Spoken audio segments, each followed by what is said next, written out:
Hello there, welcome back to the channel, and today we've gone a bit sort of west country. We've got a Hornby class 25 there, sort of late 70s, early 80s today. We've got the R126 and R124, I think the middle one's R124, car transporters. The R124 has got slightly different colour to it and white walled tyres on the wheels. That's the only difference. And we've got the Hymek there from about the same period, late 70s, early 80s. I think the diesel shunter's slightly earlier, from the early 70s. Got some Wren wagons behind it, and I suppose the star of the show is Western Courier, which came out in 79. This is the 1980 or 81 version, with, it's actually painted finish, and I've always thought these were quite a nice model.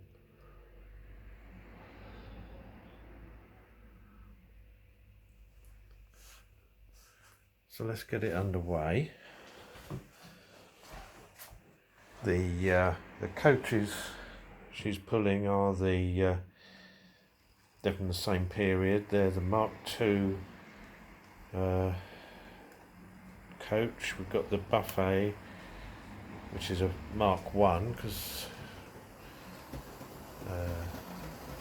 there were never any Mark II buffets. They just used the Mark I's. These are the Mark II A's, by the way, so they've still got the opening windows, no air conditioning, and maybe they were steam heated as well. I don't know. Maybe they had two sorts of heating. But anyway, that's a fairly typical train of the oh, now what period is that? That's sort of 1970s, isn't it?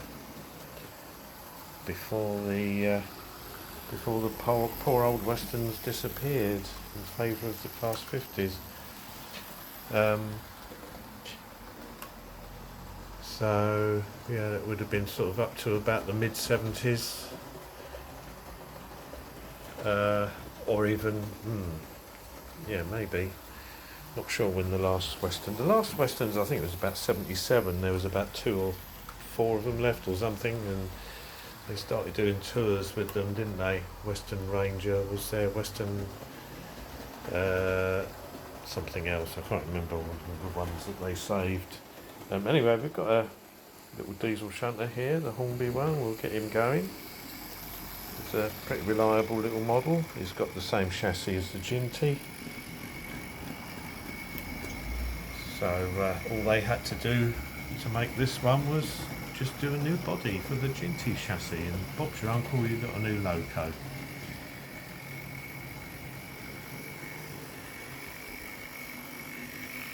Sounds pretty good, doesn't it?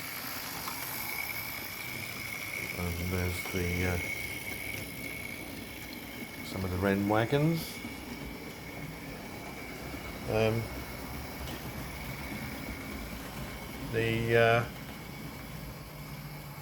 The westerns look, I think they look best in this colour. It's strange, but I don't think any other class, apart from the warships, wore this colour, and it's hard to imagine, say, I don't know, a class 37 wearing this livery, isn't it?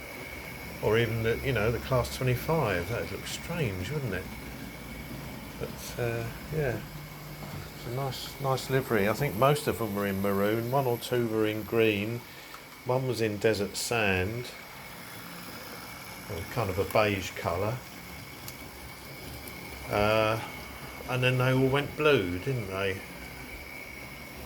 In the late 60s, early 70s.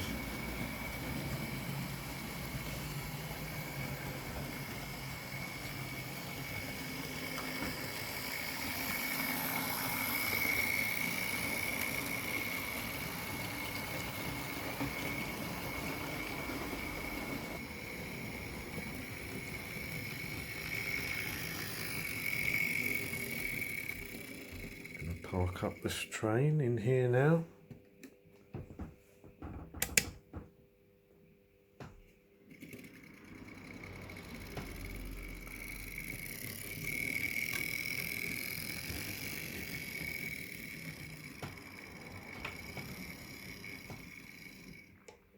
That'll do.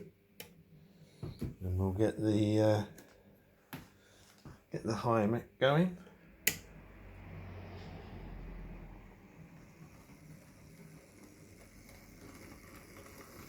Pull in two of the old trying suburban coaches.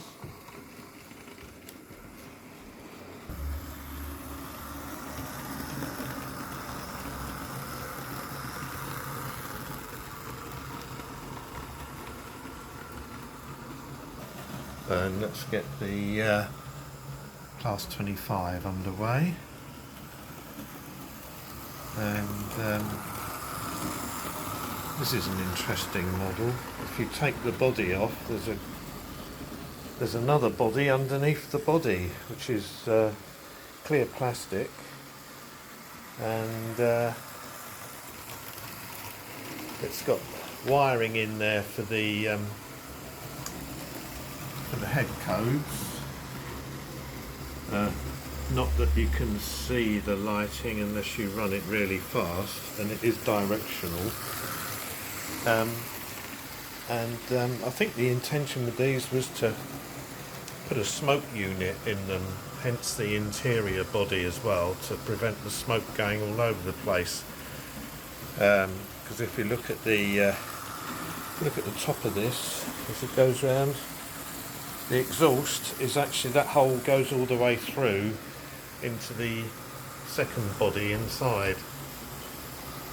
And perhaps they were going to fit some kind of a smoke unit in there to imitate the diesel fumes. But yeah. This is quite a nice example. It's from the I think it's 78 or 79, this one. So it's kind of got a matte painted finish to it. Got cab detail, so it's quite a nice model.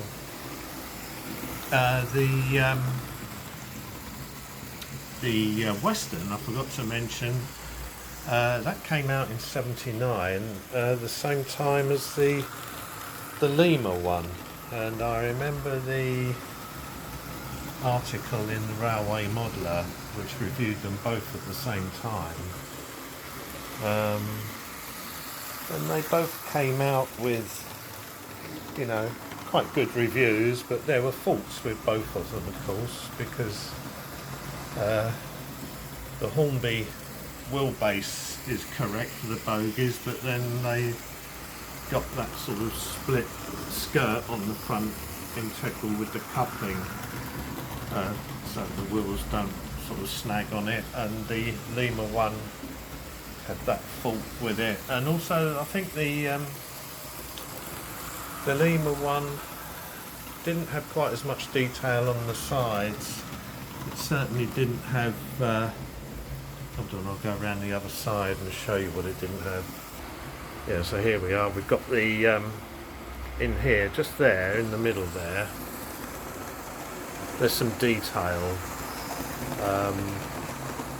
and the Lima one just had a blank sort of body clip piece there. And I think if you look at the Hornby one, I think the front of the engine there looks more realistic than the Lima one. The Lima one had quite a large sort of a shelf in front of the windows, which poked out rather too far. And of course Hornby one's got cab detail and metal handrails on the front and on the doors. So I think altogether the Hornby one's slightly it is my preference probably.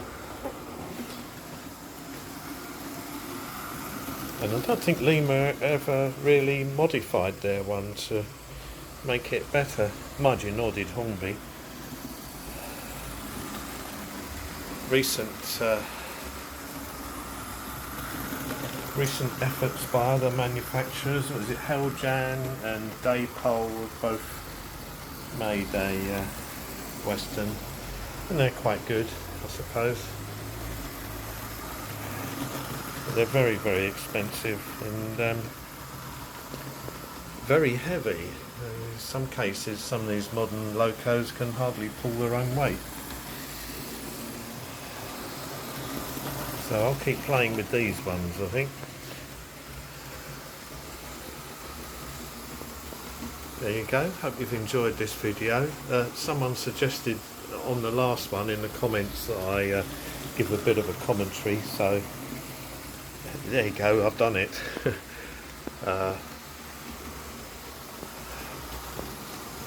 Yeah, all these run very nicely on their ring-filled motors. Not a problem. Okay then, I'll say goodbye and see you next time. I've got a surprise coming, so look out for that.